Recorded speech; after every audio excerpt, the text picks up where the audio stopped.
2026 हे भारताच्या इतिहासातील सर्वात भयंकर आणि उष्ण वर्ष ठरू शकते। युरोपियन वेदर मॉडेल्सनुसार 140 वर्षातील सर्वात मोठा सुपर एल निनो परत येत आहे। पॅसिफिक महासागराचे पाणी गरम झाल्यामुळे जगभरातील हवामान बदलू शकते। भारतावर याचा काय परिणाम होईल? सरासरीपेक्षा खूप कमी पाऊस आणि भयंकर उष्णतेच्या लाटा।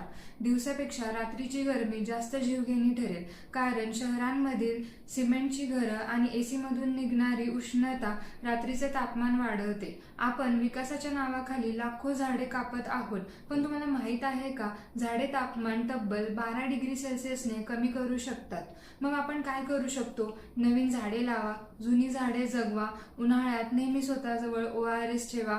बाहेर काम करणारे कामगार, खेळाडू, डिलिव्हरी बॉयज यांनी विशेषतः जास्त काळजी घेतली पाहिजे।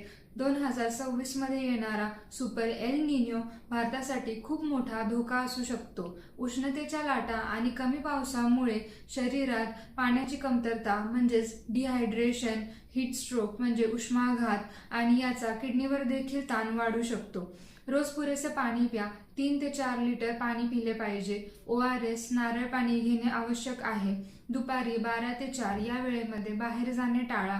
हलके व सैल कपडे वापरा। डोकेदुखी, चक्कर, खूप घाम येणं किंवा उलटीसारखं वाटणं ही उष्माघाताची लक्षणे दिसली तर त्वरित थंड जागेत जा आणि डॉक्टरांचा सल्ला घ्या। लहान मुले, वृद्ध व्यक्ती, गर्भवती महिला यांनी विशेष काळजी घ्यावी, त्यांना डिहायड्रेशन पटकन होऊ शकते। आहारात पाणीदार पदार्थ, फळे, ताक, काकडी यांचा समावेश करा। जास्त तिखट तेलकट पदार्थ टाळा। हा व्हिडिओ शेअर करा आणि सर्वांना सतर्क करा। धन्यवाद।